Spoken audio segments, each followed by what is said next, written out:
My name is Dr. Danielle Moss Cox. I grew up on the Upper West Side of Manhattan on 97th and Columbus, and Bloomingdale House of Music, as it was called at that time, was a big part of my development. My mother very intentionally looked around the neighborhood to find other things that could kind of capture my imagination and attention, and where I could kind of rediscover my excitement about learning. And this music school was one of those things. I played clarinet here. I had one-on-one lessons every Saturday morning, very early. I also took music theory and voice chorus, and I was here for about 3 or 4 years. I have great fond memories of the staff, the musical instructors, when the person at reception recognizes you and says, "Hey, how are you? I hope you had a great day." It just felt like home. The fact that it was in a brownstone also helped it to kind of feel somewhat homey. And I think Bloomingdale always made a point to make sure that the young people who came here, like, this was our space.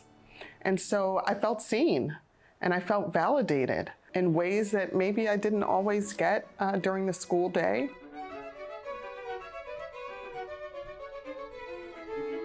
I currently run a nonprofit myself. I'm the CEO of an organization called Oliver Scholars. A lot of what we do is helping kids find their passion and ignite their imaginations about who they are and who they can become. And I think music education does a lot of that as well. If there's one thing I know as an educator, as a social justice advocate, it's that access is everything. Most of the young people I serve at Oliver Scholars are amazing students, right? You have to have a 90% average or above to even be considered for Oliver. And yet, most of those students have not been identified for gifted and talented programs within the public school system.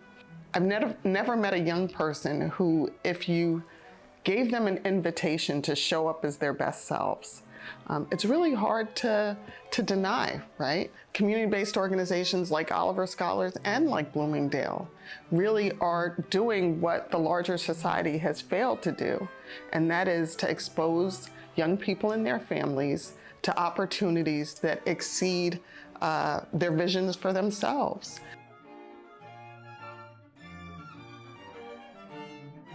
I'm thankful that there's a Bloomingdale School of Music.